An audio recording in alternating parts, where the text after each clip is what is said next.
کیف تکفرون، اور سوچو تو صحیح کیسے کفر کرو گے، کیسے اس راستے پر جاؤ گے۔ وانتم تتلی علیکم آیات اللہ، جبکہ تم پر اللہ کی آیات پڑھ کر سنائی جا رہی ہیں۔ وفیکم رسول، اور تمہارے اندر اس کا رسول موجود ہے بنفس نفیس۔ اس سے آپ اندازہ کیجئے کہ علماء یہود کا کتنا اثر تھا۔ اوس اور خزرج کے لوگ بڑے مرعوب تھے، چونکہ یہ ان پڑھ لوگ تھے، کوئی کتاب نہیں، کوئی شریعت نہیں، کوئی قانون نہیں۔ یہ لوگ صاحب کتاب تھے، صاحب شریعت تھے، ان کے یہاں علماء تھے، تو مرعوب تھے۔ لہذا یہاں جو اوس اور خزرج کے لوگ اسلام لے آئے تھے، ان کے بارے میں اندیشہ ہوتا تھا کہ کہیں ان ساری ریشہ دوانیوں کا شکار نہ ہو جائیں۔ وَكَيْفَ تَكْفُرُونَ وَأَنْتُمْ تُتْلَىٰ عَلَيْكُمْ آیَاتُ اللَّهِ وَفِيكُمْ رَسُولُهُ، کیسے کفر کرو گے تم جبکہ تمہیں اللہ کی آیات پڑھ کر سنائی جا رہی ہیں اور اللہ کے رسول تمہیں موجود ہیں۔ وَمَن يَعْتَصِم بِاللَّهِ فَقَدْ هُدِيَ إِلَىٰ صِرَاطٍ مُسْتَقِيمٍ، اور جو اللہ سے چمٹ جائے اس کی ہدایت ہو گئی ہے صراط مستقیم کی طرف۔ جو اللہ کی پناہ میں آ جائے، جیسے بچہ اگر اسے خطرہ محسوس ہو، شیرخوار بچہ دوڑ کر آ کے ماں سے چمٹ جائے گا۔ اب وہ یہ سمجھے گا میں قلعے میں آ گیا ہوں، اب مجھے کوئی کچھ نہیں کہہ سکتا، میں اپنی ماں کی گود میں آ گیا، ماں سے چمٹ گیا۔ اسے کیا پتا کہ کوئی درندہ صفت انسان اسے کھینچے ماں کی گود سے، اچھالے اور کسی بلم کے اوپر کسی نیزے کی امی کے اندر کرو لے۔ ایک بچہ یہ سمجھتا ہے کہ میں ماں کے پاس آ گیا تو بس میں اب پناہ لوں۔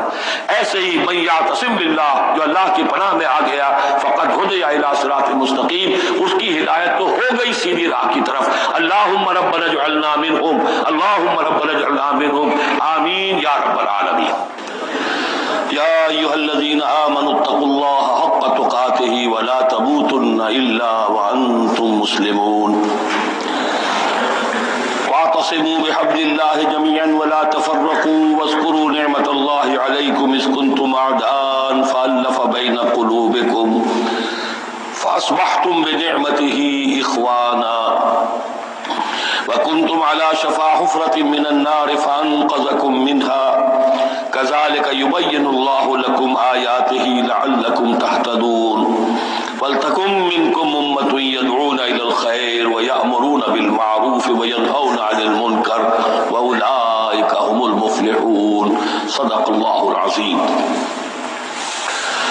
رب اشرح لي صدري ويسر لي امري واحلل عقدة من لساني يفقهوا قولي۔ سورہ آل عمران کا جو نصف ثانی اب شروع ہو رہا ہے، تو آپ نے یہ مشابہت بھی نوٹ کر لی ہوگی کہ نصف اول میں سورہ بقرہ میں بھی ایک مرتبہ یا ایھا الذین آمنوا سے خطاب تھا، یا ایھا الذین آمنوا لا تقولوا راعنا وقولوا انظرنا واسمعوا۔ اسی طرح سورہ آل عمران کے نصف اول میں بھی ایک آیت وہ اوپر آ چکی ہے کہ یا ایھا الذین آمنوا ان تطیعوا فریقا من الذین اوتوا الکتاب یردوکم بعد ایمانکم کافرین۔ لیکن اصل خطاب جو ہے مسلمانوں سے شروع ہو رہا ہے وہ 11ویں رکوع سے، اور یہاں پر اصل میں ایک سہ نکاتی لائحہ عمل دیا جا رہا ہے امت کو۔ ظاہر بات ہے کہ یہ امت اب ہمیشہ قائم رہنے والی ہے قیامت تک، اور اس میں زوال بھی آئے گا، اور اللہ تعالیٰ لوگوں باہمت لوگوں کو بھی پیدا کرے گا، اولو العزم لوگوں کو پیدا کرے گا، جیسا کہ ہمیں معلوم ہے مجددین امت اٹھتے رہے ہر صدی کے اندر۔ لیکن جب بھی کوئی کام دین کی تجدید کا ہو، دین کو اثر نو تازہ کرنے کی کوشش ہو، دین کو قائم کرنے کی جد و جہد ہو، تو اس کا ایک لائحہ عمل ہوگا۔ وہ لائحہ عمل ہے جو ان 3 آیات میں جو ابھی میں نے آپ کو پڑھ کر سنائی ہیں نہایت جامعیت کے ساتھ سامنے آیا ہے۔ اور یہ حسن اتفاق ہے کہ یہ 3 آیات ہیں، جیسے سورۃ العصر 3 آیات ہیں، ایسے یہ 3 آیات ہیں نہایت جامع، اس پر اب یہ کتاب بھی موجود ہے امت مسلمہ کے لیے سہ نکاتی لائحہ عمل، اور اس کا انگریزی میں بھی ترجمہ ہو گیا ہے۔ یہ مجھے معلوم نہیں کہ ابھی وہ کتابی شکل میں شائع ہوا یا نہیں۔ اس میں پہلا نقطہ کیا ہے؟ جب بھی کوئی کام کرنا ہے سب سے پہلے افراد کی شخصیت سازی، کردار سازی۔ یا ایھا الذین آمنوا اتقوا اللہ حق تقاتہ، اہل ایمان اللہ کا تقوی اختیار کرو جتنا کہ اس کے تقوی کا حق ہے۔ ولا تموتن الا وانتم مسلمون، اور دیکھنا ہرگز موت نہ آنے پائے مگر فرما برداری کی حالت میں۔ یہ سب سے گاڑی آیت ہے قرآن مجید میں تقوی کی تلقین کے لیے۔ اللہ کا حق جتنا ہے اتنا تقوی۔ اس پر صحابہ گھبرا گئے کہ یا رسول اللہ اللہ کا حق کون ادا کر سکتا ہے؟ پھر جب آیت اتری ہے سورہ تغابن کی کہ فاتقوا اللہ مستطعتم، اپنی امکانی حد تک تقوی اختیار کرو، تب ان کی جان میں جان آئی۔ ساتھ ہی ہے کہ مت مرنا مگر حالت فرما برداری میں۔ کیا معنی ہے؟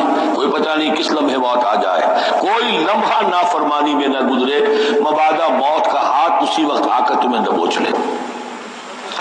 اس طرح کی شخصیتیں اگر پہلے نہ بنی ہو تو کوئی کام نہیں ہو سکتا۔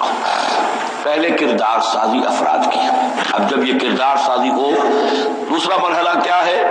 وَاعْتَصِمُوا بِحَبْلِ اللَّهِ جَمِيعًا وَلَا تَفَرَّقُوا، ایک اجتماعیت اختیار کرو، اللہ کی رسی کو مضبوطی سے تھام لو، مل جل کر، اور تفرقے میں مت پڑو۔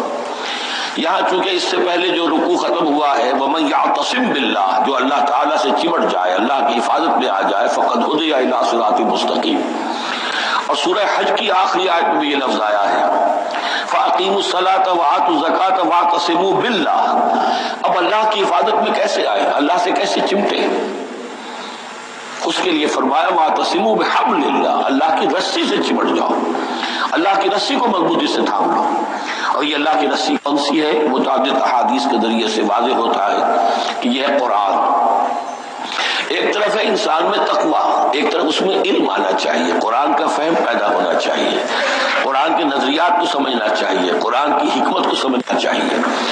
انسانوں میں اجتماعیت جو ہے وہ جانوروں کے گلوں کی طرح نہیں ہو سکتی کہ بھیڑ بکریوں کا ایک بڑا ریوڑ ہے اور ایک چرواہا جو ہے وہ لکڑی لے کر ان کو سب کو ایک ڈسپلن میں لیے ہوئے ہے۔ انسانوں کو جمع کرنا ہے تو ان کے ذہن ایک بنانے ہوں گے، ان کی سوچ ایک بنانی ہوگی۔ یہ حیوان عاقل ہیں، یہ باشعور لوگ ہیں، ان کی سوچ ایک ہو، نظریات ایک ہو، مقاصد ایک ہو، ہم آہنگی ہو، نقطہ نظر ایک ہو، تبھی تو یہ جمع ہوں گے۔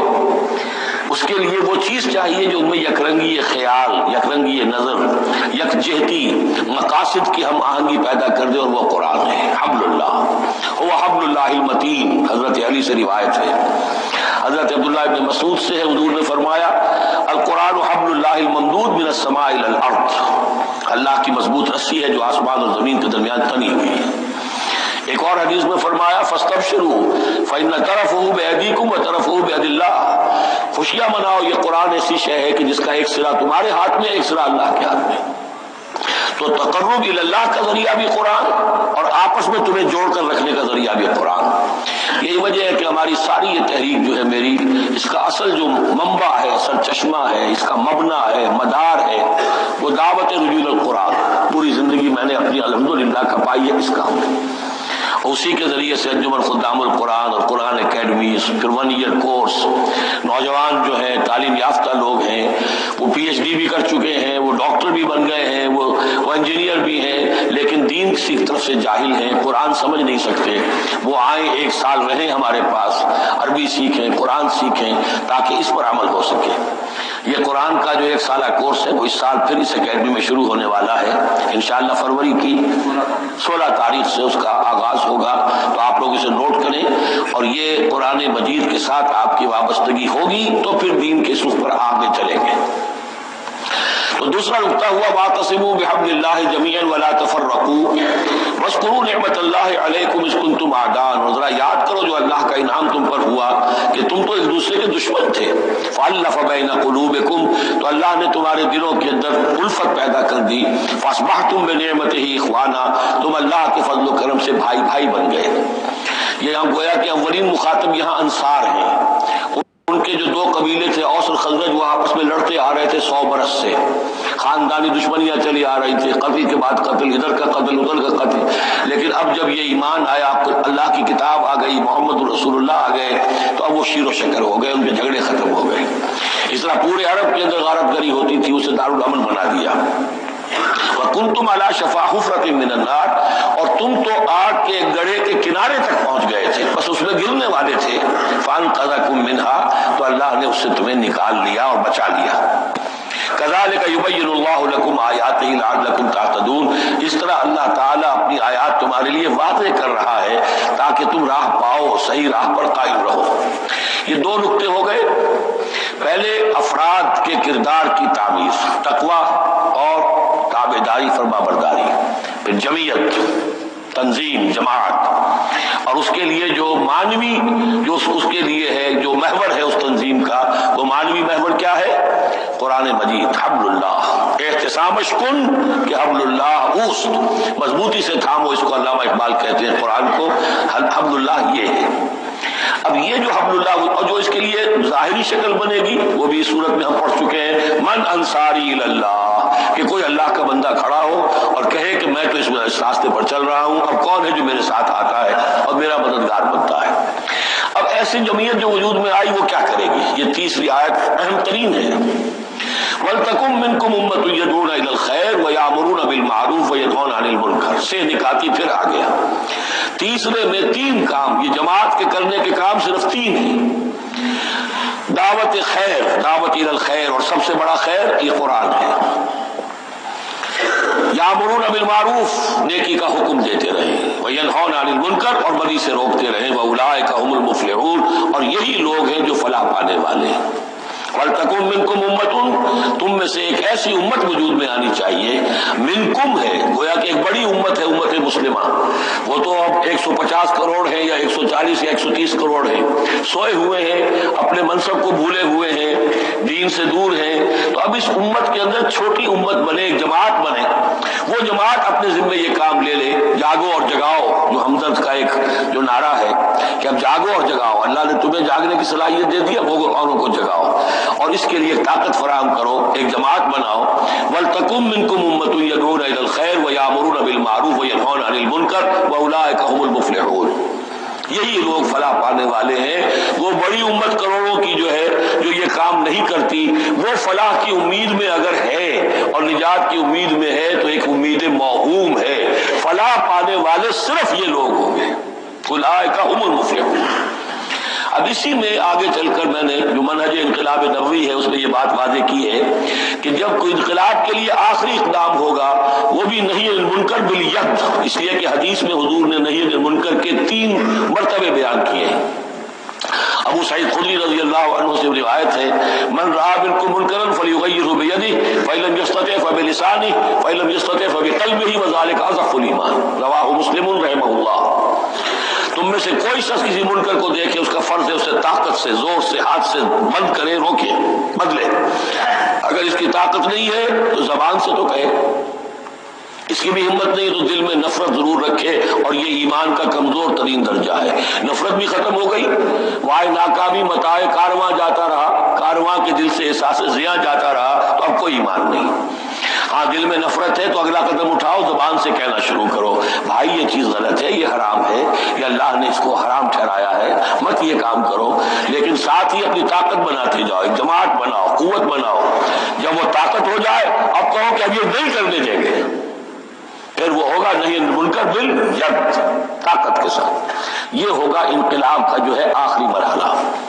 تو یہ 3 آیتوں کے اندر عظیم ہدایت ہے، پورا لایا عمل ہے، اسی میں منہج انقلاب نبوی کا جو آخری اقدامی عمل ہے وہ بھی پوشیدہ ہے۔ وَلَا تَكُونُوا كَالَّذِينَ تَفَرَّقُوا وَاخْتَلَفُوا مِن بَعْدِ مَا جَاءَهُمُ الْبَيِّنَاتُ، اور ان لوگوں کی طرح نہ ہو جانا جو متفرق ہو گئے، فرقوں میں بٹ گئے اور انہوں نے اختلافات پیدا کر لیے اس کے بعد کہ ان کے پاس واضح تعلیمات آ گئی تھی۔ اولئک لہم عذاب عظیم، ایسے لوگوں کے لیے تو بہت بڑا عذاب ہے۔ یوم تبیض وجوہ وتسود وجوہ، اب یہ آخرت کا ذکر ہے جس دن کے بعض چہرے جو ہیں بڑے روشن اور تابناک ہوں گے اور بعض چہرے جو ہیں وہ سیاہ ہوں گے۔ فاما الذین اسودت وجوہہم، تو جن لوگوں کے اس دن چہرے سیاہ ہوں گے وہ کون ہوں گے؟ اکفرتم بعد ایمانکم، یہ وہی لوگ ہوں گے جو ایمان کے بعد کفر میں لوٹ گئے، ہدایت کے آنے کے بعد تفرقے میں پڑ گئے، زدہ میں پڑ گئے، انہوں نے اس عبد اللہ کو چھوڑ دیا۔ اکفرتم بعد ایمانکم فذوقوا العذاب بما کنتم تکفرون، تو اب ذرا مزہ چکھو اس عذاب کا، اس کفر کی باعث جو تم کرتے رہے تھے۔ واما الذین ابیضت وجوہہم، اور وہ لوگ جن کے چہرے سفید ہوں گے، روشن ہوں گے، تابناک ہوں گے، ففی رحمت اللہ ہم فیہا خالدون، وہ اللہ کی رحمت میں ہوں گے اور اس میں ہمیشہ ہمیشہ رہیں گے۔ تلک آیات اللہ نتلوہا علیک بالحق، یہ اللہ کی آیات ہیں جو ہم آپ کو پڑھ کر سنا رہے ہیں حق کے ساتھ۔ وما اللہ یرید ظلما للعالمین، اور اللہ تعالیٰ تو جہان والوں کے لیے ظلم کا ارادہ نہیں رکھتا۔ لوگ اپنے اوپر ظلم کرتے ہیں، خود غلط راستے پر پڑتے ہیں اور اس کی پھر ان کو سزا دنیا اور آخرت میں بھگتنی پڑتی ہے۔ وَلِلَّهِ مَا فِي السَّمَاوَاتِ وَمَا فِي الْأَرْضِ، جیسا کہ میں نے عرض کیا اکثر اہم بحثوں کے بعد پھر یہ آیت آتی ہے اس طرح کی کہ گویا کہ یہ ایک کنکلوڈنگ ریمارک، اللہ ہی کے لیے ہے جو کچھ آسمانوں اور زمین میں ہے، وَإِلَى اللَّهِ تُرْجَعُ الْأُمُورُ، اور بالآخر سارے معاملات اللہ ہی کی طرف لوٹا دیے جائیں گے۔ كُنتُمْ خَيْرَ أُمَّةٍ أُخْرِجَتْ لِلنَّاسِ، تم وہ بہترین امت ہو جسے لوگوں کے لیے برپا کیا گیا ہے، یعنی یہ پوری امت مسلمہ اس لیے بنائی گئی تھی۔ یہ دوسری بات ہے امت مسلمہ بھول جائے، جب بھول جائے تو پھر جو بھی ان میں سے جاگے وہ دوسروں کو جگا کر اس امہ ودن امہ، اس امت کے اندر اندر جماعت، پارٹی ودن پارٹی، امہ ودن امہ بنائے اور وہ کام کریں جو اوپر ہے۔ لیکن حقیقت میں تو اس امت مسلمہ کا ایز سچ مجموعی طور پر فرض منصبی یہی ہے۔ کنتم خیر امت، دیکھیے یہ اس آیت کو رکھیے اب سورہ بقرہ میں جو آیت تھی وَكَذَلِكَ جَعَلْنَاكُمْ أُمَّةً وَسَطًا لِتَكُونُوا شُهَدَاءَ عَلَى النَّاسِ وَيَكُونَ الرَّسُولُ عَلَيْكُمْ شَهِيدًا، اسی کے ہم وزن یہ آیت ہے سورہ آل عمران کی، کنتم خیر امت اخرجت للناس، تم بہترین امت ہو جسے لوگوں کے لیے نکالا گیا ہے۔ دنیا کی اور قومیں اپنے لیے زندہ رہتی ہیں، اپنی ترقی، اپنی بہتری، اپنی بہبود، اپنی دنیا میں عزت، اپنے دائرے کو بڑھانا، لیکن مسلمان کو جینا ہے، ہم تو جیتے ہیں کہ دنیا میں تیرا نام رہے، کہیں ممکن ہے کہ ساقی نہ رہے، جام رہے، زیادہ سے زیادہ لوگوں کو ہدایت کی طرف بلانا، لوگوں کو جہنم کی آگ سے بچانے کی کوشش کرنا، تمہیں جینا ہے ان کے لیے، وہ جیتے ہیں اپنے لیے۔ کنتم خیر امت اخرجت للناس، تمہیں نکالا گیا ہے، برپا کیا گیا ہے لوگوں کے لیے، تامرون بالمعروف، تم حکم کرتے ہو نیکی کا، وتنہون عن المنکر، اور تم روکتے ہو بدی سے، وتؤمنون باللہ، اور تم ایمان رکھتے ہو اللہ پر۔ یہ کیفیت تھی پوری امت مسلمہ کی حضور کے وقت، اور وہ جو پہلے بتایا گیا ہے وہ اس وقت کے لیے ہے جب کہ امت سو گئی ہو، امت بھول گئی ہو اپنے مقصد وجود کو۔ تو ظاہر بات ہے جن کو ہوش آ جائے وہ لوگوں کو جگائیں اور ایک نئی جمعیت فراہم کریں۔ وَلَوْ آمَنَ أَهْلُ الْكِتَابِ لَكَانَ خَيْرًا لَهُمْ، اگر یہ اہل کتاب ایمان لے آتے تو یہ ان کے حق میں بہت بہتر تھا۔ مِنْهُمُ الْمُؤْمِنُونَ، ان میں ہے کچھ لوگ جو ایمان والے ہیں، یعنی ان میں سے مراد وہ بھی ہو سکتے ہیں جو اس وقت تک یہودیوں میں سے یا نصرانیوں میں سے ایمان لا چکے تھے، اور یہ بھی ہو سکتا ہے جن کے اندر پوٹینشلی ایمان تھا اور کچھ عرصے کے بعد کہا جا رہا کہ وہ ایمان لے آئیں گے۔ وَأَكْثَرُهُمُ الْفَاسِقُونَ، لیکن ان کی اکثریت جو ہے اب وہ فاسقوں اور نافرمانوں پر مشتمل ہے۔ وہی معاملہ جو امت مسلمہ کا آج ہو چکا، اکثریت کا حال کیا ہے وہ دیکھ لیجیے۔